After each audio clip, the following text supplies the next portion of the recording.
Welcome to another edition of International Soccer Break. I'm your host, Sahil, here with Ishana. We are recapping the U.S. women's national team game against Japan. And Ishana, it was safe to say it didn't start off well, but it ended well. Yeah, gotta love that Lindsey Horan penalty. It never fails. So let's go a little bit. Obviously, it was a slow start, allowing a goal right at the beginning of the match. But then I thought the team showed a lot of character, and I thought the performance was very good to come back. And, of course, the great equalizing goal by Jaden Shaw. Yeah, I thought everyone played pretty well with the exception of Alex Morgan, who missed a lot of chances. However, she was pressing the defenders well. And, we've talked about whether, with the Olympics coming, should she be there? Should she not be there? But I do think that given what we have on the table, players like Alyssa Thompson, injured, maybe Kat Macario not being fully well, I think she is necessary. And I was also surprised, to be honest. I was a little nervous. I thought Albert might actually play. So I was nervous to see what the pitch looked like without her, but Nightswanger killed it as well. So, Yeah, I thought Coffee was very good. I thought Coffee had a very good game. Yeah. And I thought the midfield as a whole, I think, was very strong. Yeah, I agree. I'm thinking about the strikers we have, and it was awesome to see Mel Swanson also play again.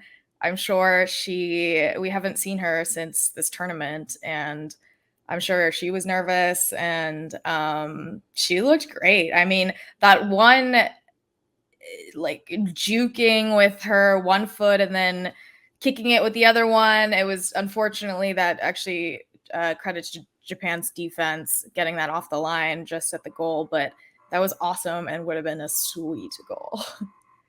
Yeah, I think she had everything except for the actual goal. And it's just a great performance by her to come back and have such a strong performance. Of course, she would have liked to top it off with a goal, but I think that's a very, very strong initial performance for her back on the national team.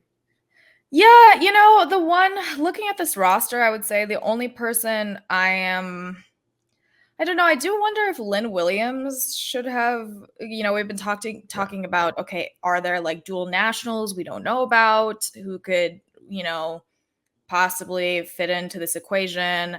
I do wonder Lynn Williams, Alex Morgan could have been a conversation, but overall I'm she's, and Lynn Williams, like, I just really like her. Her stories super, just a testament to how hardworking she is, a very hardworking player. But I am very happy with this roster. I think Lindsey Horan is playing awesome, like better than we've seen her in a very long time, ever since the Gold Cup. Yeah. And she's showing good, captainship and leadership. It's exciting. I mean, I do think we still need to work on finding ways to score. Our shots are not clinical enough. And obviously, in these scenarios, it's okay. But in other scenarios, just, drawing penalties is not going to work with teams like Spain and England and so forth. Yeah, exactly. I think we are going to have to find a clinical touch. I do agree with you. I think Alex Morgan does do a lot right now in terms of just pressing. And you can see after she went out of the game, we lost a little bit of that. Now, I do want to talk quickly about the last 5 minutes. I mean, Twyla Kilgore moved to a 5-4-1, and that's when Japan had a lot of chances. So that's something we shouldn't do. Yeah, we shouldn't do that. Yeah, again. I'm gonna step in here because you're a little fuzzy. So I am going to take over for you for a second. Makeshift filming here. But yes, Twyla Kilgore, I don't know. That was weird. I thought Macario would play more also. I don't know why she didn't. But I will say, aside from that, I think Kilgore has done a great job managing the transition from, the vets to bringing on this new team, prepping for Emma Hayes. It's not an easy position to be in that transitional kind of period. Oh, you're back. So, yeah, credit to her. Aside from that, yeah, I don't think the 5-4-1 is the jam. Yeah, I think that that is definitely something that we don't want to repeat because that's, I think, the high pressing of the U.S. women's national team. I think that's the strength in terms of that's, I think, when we can be at our best. Yeah, and we're always like historically we're an attacking team, and like what we saw in the World Cup was not everybody was sitting back. We were playing scared. Like this is how we play. We take risks. We press. We are a forward moving team. So, yeah, I think it's good. It could definitely be better, but I am hopeful. And this tournament is fun. I really like what it stands for, the ethos. However, I don't love the name of it. I find it very patronizing, and I'm hoping that they change that. It's just a little like, it's too kitschy for me. Yeah.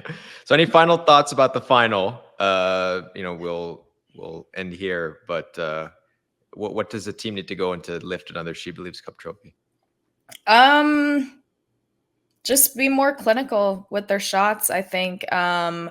Also, still wondering Sophia Smith. I want to see her play a little bit more, just because I am really curious what her future holds.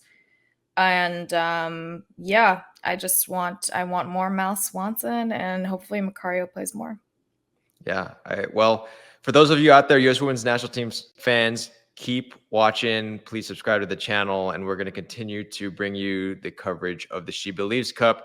Good luck in the final for the U.S. women. And as we always say, go USA.